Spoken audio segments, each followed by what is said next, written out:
This one ought to be a little bit spicier. This one is going to set the cat amongst the pigeons, or more appropriately speaking, it is going to set the Catholics, the Orthodox, the Protestants, and the Evangelicals into a Royal Rumble. But nevertheless, I'm looking forward to this one, and I will hopefully be doing a live stream with a good brother of mine, um, talking about this subject. This is going to be the Shroud of Turin today. So, Shroud of Turin, it's one of those subjects where almost everyone has an opinion on it, even if their opinion is dismissive and they just don't care. It's still an opinion. But it's one of those topics I have found that the majority of people who have an opinion on it are more than likely people who have not actually looked very well at the evidence. Now, skeptics dismiss it as a medieval forgery, and they believe that this has been settled, by the 1988 carbon dating, and they are just content to say, yeah, look, this is a forgery, and they move on. On the other case, you've got some believers that believe it is 100% real. This is really the burial shroud of Jesus. And they treat it as if the entire Christian faith depends on it being authentic. Now, the issue is both of those responses miss what is actually really interesting about this artifact, which is the fact that the more you carefully examine the evidence across multiple independent disciplines, the more the straightforward forgery explanation struggles to actually account for what is there. Now, with that said, this is not a video about proving the resurrection of Jesus from a piece of cloth. This is not going to be a video where I say the resurrection stands or falls on the historical evidence of the Shroud of Turin. Nor is this video necessarily a video that is pro-Shroud or anti-Shroud. This is primarily just looking at the evidence and discussing what should happen in the conversation. And the reason why I say that is you really do get polarizing opinions on this. Some people treat the shroud, like I said, as if it is the be all and the end all of the Christian faith. Then you've got others that dismiss it with almost no evidence and just a wave of the hand, like, no, it's definitely not accurate. However, the nerd in me loves things like this and loves talking about things like the Shroud of Turin. So stay tuned for the big live stream we're going to do on it. I'm going to have my good friend Reverend Hanson on. We're going to be talking about it. It's a topic that he has been studying a lot recently as well. Now, let's look at this. So like I said, this video is not about proving the Shroud or disproving the Shroud. I am simply looking at the historical evidence in this video. I want to look at what the Shroud is, what it possibly could be, and what it might not be. So I'm going to try and take the evidence as best as I can, and I'm going to try and explain to you why I personally think the forgery hypothesis is genuinely difficult to explain. But that does not necessitate that I think that the Shroud is actually the image of Christ. I'll keep my opinion to a later date. You can quiz me on it later. Now, let's say this. The honest position on the Shroud is not certain in either direction. And I know that's going to ruffle some feathers because, like I said, there are people that take the Shroud as it's 100% genuine. You can't change my mind. That's fine. I'm not attempting to change your mind. Nor am I attempting to convince people that the Shroud isn't real. What I want is a more honest conversation. And I would say that honestly, the evidence isn't really certain in either direction. But what I will say is that the evidence is considerably more complex and more interesting than all the drama might have ever suggested. So, what the Shroud actually is. Now, the Shroud of Turin, if you've been living under a rock for all your life and you don't know what the Shroud of Turin is, I don't know what to tell you, but congrats, this video is for you. So, the Shroud of Turin is a linen cloth that is approximately 14 feet 3 inches long, I think. And it's about 3 feet 7 inches wide. I did write notes down on that, but I don't have them beside me, so if I'm wrong on that, I'll put a fact check afterwards. and it's currently kept in the Cathedral of St. John the Baptist in Turin, Italy. Now, on it are the faint sepia coloured images of the front and back of a man who appears to have undergone severe physical trauma consistent with Roman crucifixion, including wounds on the wrists and the feet, consistent with nail wounds and a pattern of wounds across the back consistent with scourging. There's a series of puncture wounds around the scalp that is consistent with a crown of thorns, and a wound in the side consistent with a spear or a lance thrust. Now, the images are formed on the surface fibres of the cloth in a way that has no clear parallel with any other artifact that we have, and I would say has so far resisted definitive explanation by any scientific team that has examined them. That's why I say the evidence is not necessarily clear on either side. The first certain historical record of the shroud we have is in Europe, and it places it in Lorraine, France, around 1354. And it was found in the possession of a French knight named Geoffrey de Charnay. How it arrived there with him or was in his possession, we don't know. Before that, the European record of the shroud's history is disputed. Some researchers propose a continuous history going back through Constantinople and into 1st century Israel, and others regarding it as pre-14th century history as largely unverifiable. So they don't really know the history of it. The cloth has been in Turin since 1578 and has been owned by the House of Savoy and subsequently by the Vatican. Now, the image itself has several properties that make it remarkable and why I am really intrigued by it, and that have driven decades of scientific investigation. It is a photographic negative, meaning that when the image is reversed photographically the way a photographic negative is reversed to produce a positive print, the details of the face and the body become dramatically clearer and more resolved. Now, this property was not discovered until 1898 when Secondo Pia, hope I'm pronouncing that right, photographed the shrine for the first time and was startled to find in his darkroom that the photographic negative of the cloth produced what appeared to be a positive image of the face. In 1898, photographic negatives were not a cultural concept available to a medieval forger. It's very strong evidence already. The negative property of the shroud image is a feature that nobody would have known to look for or to create before photography existed. But, and here's why I want to be fair to both sides, if it was or is a forgery, just because they did not know about the photographic negative does not mean that that could not be a consequence that was developed however the shroud was made. Not saying that's my opinion, just seeking to be accurate. Now, the 1988 carbon dating and its problems. The 1988 radiocarbon dating of the shroud is the piece of evidence that most people treat as having settled the question. There's even been multiple documentaries done on this, and you can find, I think, 2 of them on Amazon, and they're worth a watch. Now, they treat this as if it completely rules out the shroud in all manners. Why?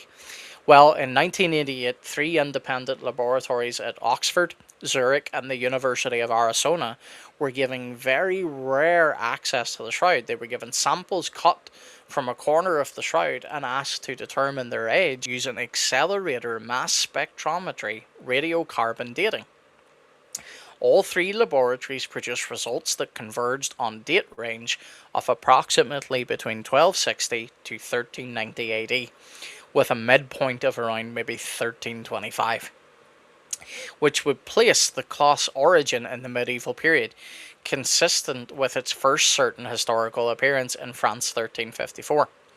The results were published in Nature in 1989 and were widely reported as having definitively proven the shroud to be a medieval forgery. The problem, though, but is that in the 1988 result, while it cannot simply be dismissed, is considerably less definitive than its reception initially suggested. And the reasons for that are both scientific and procedural in nature. The procedural problems begin with the sampling location. The samples that were taken for the 1988 dating were all cut from the same corner of the shroud, the lower left corner as viewed from the front, which is known to be one of the most heavily handled areas of the cloth across its documented history. Raymond Rogers, a chemist from Los Alamos Nationalist Laboratory, who is a member of the original STURP team that examined the shroud in 1978, subsequently obtained threads from the 1988 sampling area and subjected them to chemical analysis. His findings, published in the peer-reviewed journal, I do not know how to pronounce this, so this one will be fun for my audience, Thermomoc Chimica Acta. I'm just going to put that in text for you guys. This will show you I really am a layman. In 2005 were significant. The threads from the sampling area showed chemical characteristics, specifically the presence of phenylene and a different fiber structure that were inconsistent with the rest of the shroud and consistent with the presence of rewoven or patched material in the corner. So, Rogers concluded in 1988 that the sample was not representative of the main body of cloth that the carbon dating had been based on, that these had actually been patchwork repairs done to the cloth, which has been shown, by the way. There's now an updated documentary with a team that got more recent access. They were even able to test other parts of the cloth, and it does not carbon date to where the original corner set the date in. Why? Because it being one of the most handled parts of the cloth throughout its history was damaged, and as such was repaired. But the main body of the cloth shows a very different thing. Now, I have to make clear that this is just a hypothesis, and it's known as the reweaving hypothesis, and it's been developed most extensively by researchers including John Brown, Fleury Lemberg, who is a textile expert, I believe, who has argued that from the corner from which the samples were taken shows evidence of skilled renewing, like an invisible mending technique known to have been practiced in medieval times, which could have introduced a lot younger fibers into an older cloth in a way that would skew the radiocarbon results toward a more recent date. Now, this hypothesis is heavily contested and it's not universally accepted. But again, it does need to be taken into consideration because it cannot just be ruled out. Now, beyond the sample in question, there are broader methodological concerns about the application of radiocarbon dating to a cloth with the documented history that the shroud has. The cloth has been subject to fire, water, handling by thousands of people over the centuries. So smoke and various preservation treatments as well that have interacted with the cloth. Each of these factors has the potential to affect the carbon isotope ratios that the radiocarbon dating measures. And while the laboratories involved in the 1988 testing regarded their pre-treatment protocols sufficient to address the contamination concerns, the question of whether those protocols were adequate for a cloth with this particular history is continued to be debated by specialists in the field. This is why this question isn't just closed and shut. So, the 1988 result therefore stands as significant evidence that needs to be taken seriously, but it does not stand as just a simple one-for-all refutation of the shroud's authenticity that renders all other pieces of evidence irrelevant. It is one piece of evidence in a much larger, more complex evidential picture. And the assumption that it settles the matter reflects a confidence in a single dating method that, to be honest, not even the scientific community agrees with. So we need to be very careful that we don't just rule out the evidence based on this 1988 carbon dating method. We have seen in other areas where carbon dating has shown to give very wild results before. The STURP investigation and the image mystery. The Shroud of Turin research project known as STURP conducted the most comprehensive scientific examination of the shroud ever undertaken, and it was done so in October 1978. The team consisted of 33 scientists from multiple disciplines, including physicists, chemists, biologists, forensic experts, imaging specialists, and you name it, they were there. They were drawn primarily from American universities and national laboratories.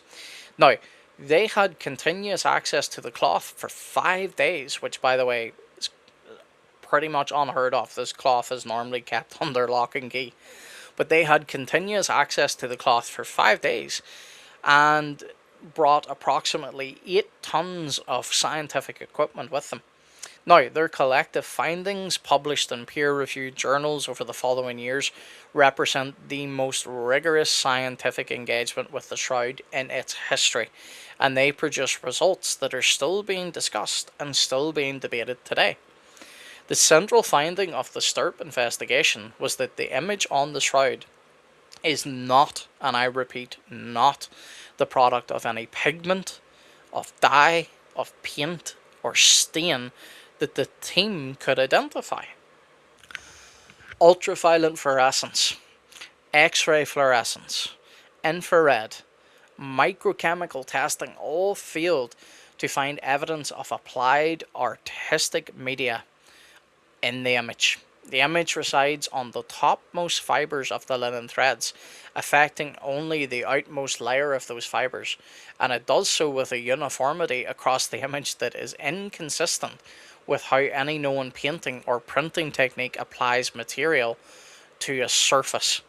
So paint, ink, and dye, they penetrate into the fiber rather than residing only on the surface, and the penetration is never as uniform as the Shroud image actually shows. So that, again, is something we need to take into consideration. That doesn't just get explained away. Now, the image also encodes three-dimensional information. That's mind-blowing. The image encodes three-dimensional information in a way that no known painting does.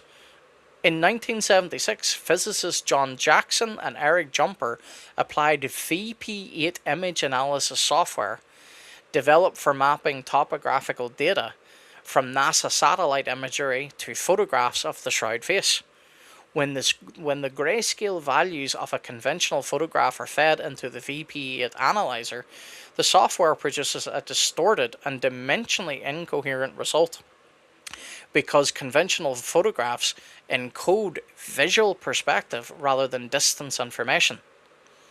Now, when the same analysis was applied to the photographs of the Shroud, the software produced a dimensionally coherent, three-dimensional relief of a human face. Think about that. Indicating that the image encodes distance information, with lighter areas corresponding to parts of the body closer to the cloth and darker areas corresponding to parts further away, in a way that is entirely unlike encoding of any known artistic technique. Now, you would need to explain to me that if this is a medieval forgery, how it accounts for this. Because I don't have the answer for it. Scientific community doesn't have the answer for it.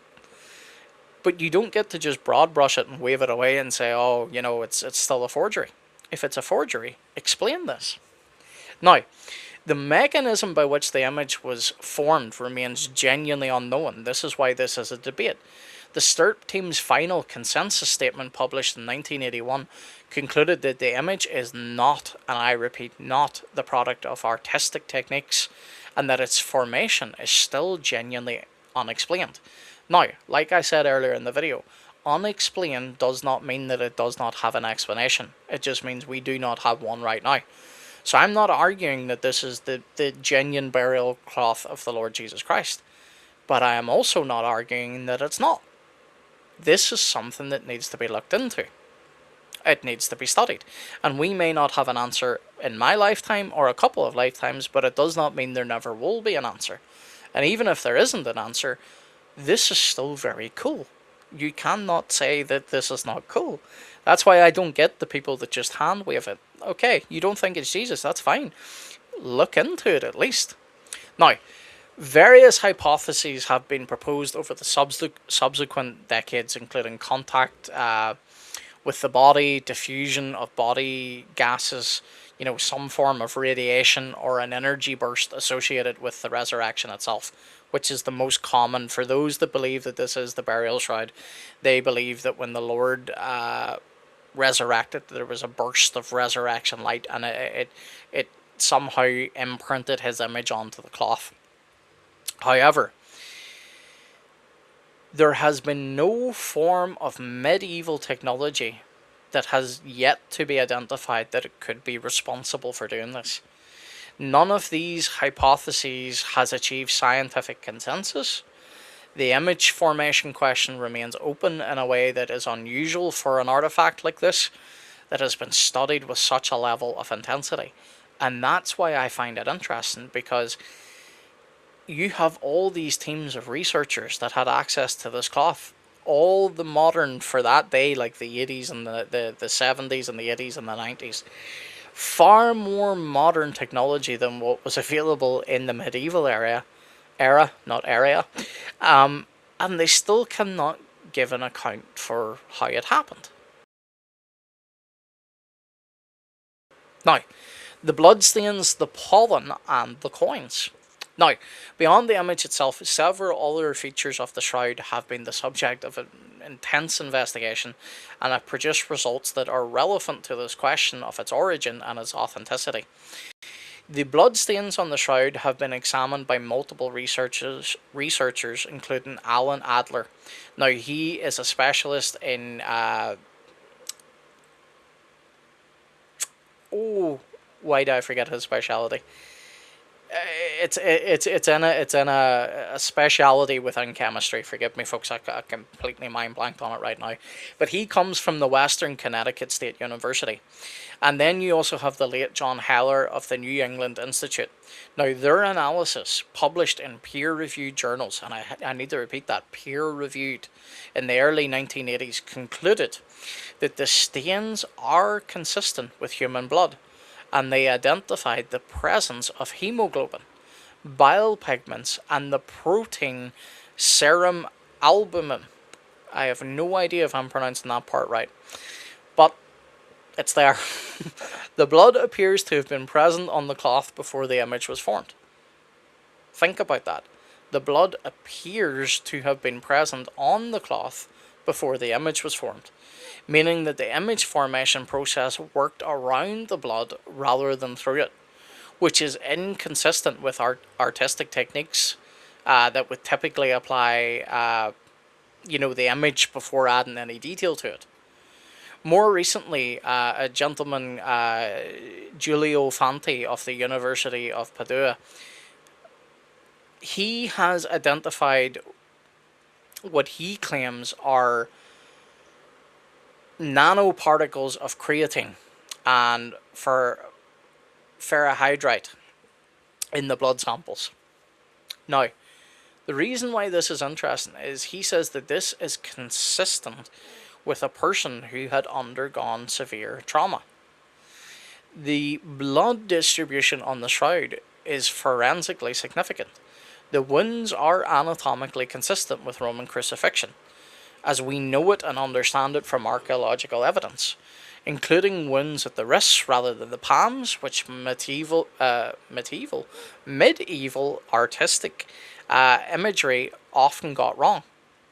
They often pierced through the palm of the hand rather than the wrists. Now, if a medieval forger created the shroud, they either possessed accurate forensic knowledge of the crucifixion that was not widely available, or they were extraordinarily fortunate in getting the details right that the iconographic tradition consistently got wrong. Max Frey Sussler was a Swiss criminologist and botanist who in 1973 took sticky tape samples from the surface of the shroud and subsequently identified 58 different types of pollen. Of these, 45 were from plants native to the Middle East, including several species specifically to the Jerusalem area, several from the Anatolian region consistent with a route through Turkey, and pollen from plants that grow in the area around the Dead Sea. Now, the pollen evidence, if Fry's identifications are accepted, suggests a geographical history for the cloth that includes significant time in the Middle East before its appearance in medieval Europe, which is inconsistent with a European forgery of the medieval period. Now, the pollen evidence has been contested, I have to say that. Fry died in 1983 before his full analysis was published, and his methods and identifications have been questioned by subsequent researchers. But his examples were subsequently re-examined by other botanists, including a gentleman by the name of Danim of the Hebrew University of Jerusalem, one of the world's leading authorities on flora of Israel, who confirmed, I repeat, confirmed the presence of these pollen that are from plants found specifically in Israel, specifically in Jerusalem, in Israel, and who concluded that the pollen was indeed evidence that was consistent with the cloth having been in the vicinity of Jerusalem in the spring. Now, Danning was not initially a believer in the shroud's authenticity, and his confirmation of Fry's core findings is significant precisely because of the fact it came from a researcher who had no theological stake in the outcome. He had no opinion or stake in the fact that, is this actually the burial shroud of Jesus? Is this not? He was in it purely from a research purpose. Now, some researchers have also examined the coins that were found on the shroud. They were placed over the eyes. This was a Jewish burial practice where the coins were placed over the eyes. And it's claimed to identify the imprint of Pontius Pilate lepton coins that were minted between 29 and 32 AD that were placed on the images of the eyes. This particular line of evidence is highly contested. I need to say that it is highly contested, and it does require image enhancement techniques whose reliability is disputed.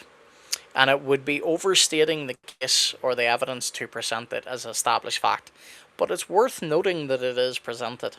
It should not be weighed very heavily, in my opinion, and is probably, I would say, not very strong evidence at all. But it is added into the conversation. The forgery hypothesis and its difficulties. The medieval forgery hypothesis, which the 1988 carbon dating has encouraged most skeptics to adopt as their default position, requires a forger who possessed incredible capabilities and knowledge that are extraordinarily difficult to attribute to a medieval craftsman who was operating in the 14th century. He must have had, or they must have had, because it could have been a group, but they must have had access to some incredible knowledge.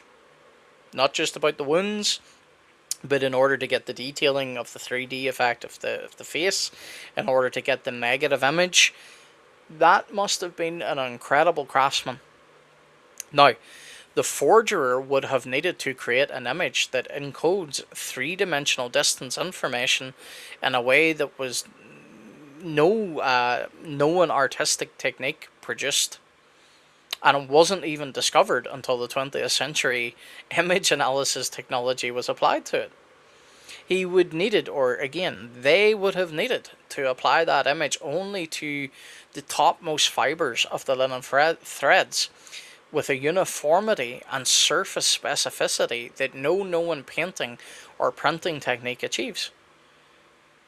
They would have needed to create bloodstains that are chemically consistent with real human blood, that are distributed in patterns anatomically consistent with the Roman crucifixion, in ways that deviate from the medieval artistic tradition. They would have needed, or he would have needed, either to acquire linen with pollen from the Middle East that had plants specific to that region in Jerusalem, or to transport the cloth to the Middle East before creating the image.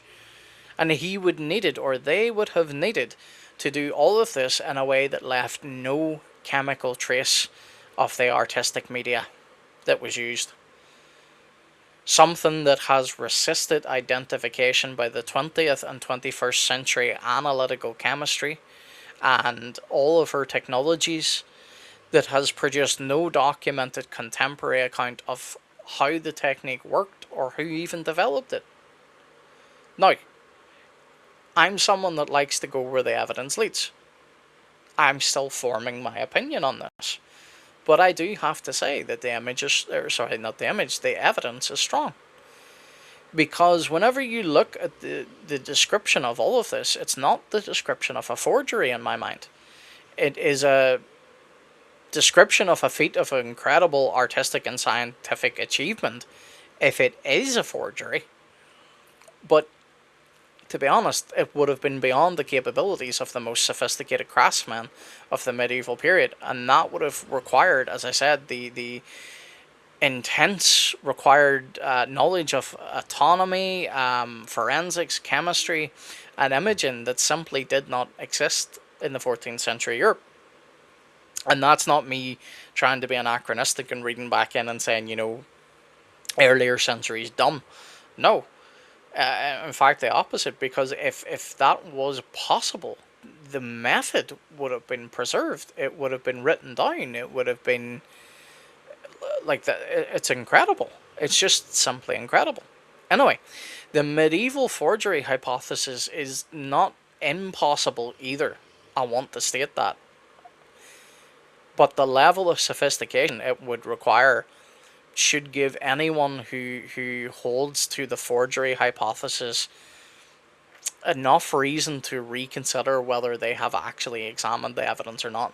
Because I'm going to be honest, if you are someone who goes where the evidence leads, no matter how challenging that is to you, I think you have to consider the fact that it's not a forgery. Now, the specific question of how the image was formed remains the challenge. Every proposed mechanism for creating the shroud image artificially has so far, and I state so far, failed to reproduce all of the image's characteristics simultaneously. Now, there is an Italian chemist called Luigi. I'm not even going to attempt to pronounce his second name, but he attempted to produce a shroud-like image in 2009 using a bas-relief rubbing technique, and claimed to have demonstrated how a medieval forger could have created it. His result attracted significant media attention. However, it also failed to reproduce the three-dimensional encoding properties of the original, the surface specificity of the image fibers, and the chemical characteristics of the image colorant, or even the resolution of the facial features. And also his experiment required the subsequent use of artificial aging techniques that he acknowledged were not part of the proposed medieval process. So, the reproduction did not actually reproduce the thing that it claimed. And the gap between what Luigi attempted to do and what the shroud actually shows is, in my mind, why the forgery hypothesis really struggles. All of this, what the honest position is. Intellectual honesty really does require us acknowledging what the evidence does and does not establish about the Shroud of Turin. And the honest position, in my opinion, is more nuanced than either the confident dismissal or the confident authentication that typically gets expressed in popular discussions. What the evidence establishes is that the shroud is an extraordinary, and I mean extraordinary, artifact whose image formation mechanism is genuinely unknown, whose image properties are unlike those of any known work, whose bloodstains are chemically consistent with real human blood that was distributed in patterns consistent with crucifixion. The pollen evidence suggesting the geographical history that means it spent time in the Middle East. These are features of consistent authenticity, but they don't prove it. Now, what the 1988 carbon dating establishes is that the samples taken from one corner of the cloth and were dated to the medieval period. A result that is significant but is complicated by the questions popping up about the sample location where it was taken from, whether it was a repair area or whether it was original. Those are all questions that need to be taken into consideration. The carbon dating result then is not as definitive as it was initially led to be or presented as. So you can't just dismiss the shroud on the carbon dating, but you can't also rule the carbon dating out completely. Now, the gap between what is established and what is claimed in both directions is where we really need to see where intellectual honesty and engagement with that actually comes into place. The shroud may be authentic. It may be an extraordinarily sophisticated medieval artifact whose image formation mechanism has simply not been identified yet and was lost to the medieval time period. They may have had a way to do it and it was lost, and we don't have the means of finding it or reproducing it yet. So the evidence does not currently, in my opinion, allow a definitive conclusion, and anyone who tells you that it does in either direction, I'm going to be honest, I don't think has carefully examined the evidence. I think people that dismiss it out of a fear of the image being perhaps venerated, and then you also have those that want to accept it because, you know, they think, wow, what incredible evidence for Christianity. But what I would say this, what the shroud most certainly is, regardless of its ultimate origin, it is a remarkable object that continues to resist easy explanations of both the confident believers and the confident skeptics. It resists easy explanation. It has and it will continue to generate serious scientific investigation and theological debate.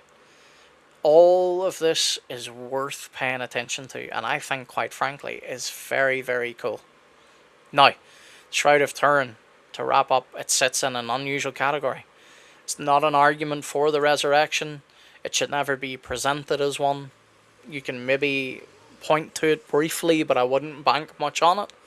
The resurrection is established on many grounds, but on the Shroud of Turin, no, we don't need that to support the resurrection. The shroud is genuinely mysterious. One that, to me, medieval forgery doesn't quite explain. Doesn't mean it's not, but to me it doesn't adequately explain it. So, what I would say is this. The honest engagement with this is neither the blind acceptance of it or the blind rejection of it. I think the Shroud of Turin is a fascinating thing. I think we need to study it more deeply. I think a lot more work needs to be done on examining it. And ultimately, what we can point to is that the Shroud of Turin is something that will keep us guessing for a long, long time. Should it be used in Christian apologetics? I don't think so. If you disagree, let me know, present your best evidence, and I'll look into it. Anyway, Christ is King. I will see you in the next one. Please like, share, and subscribe to the Layman Apologist to support my treat fund.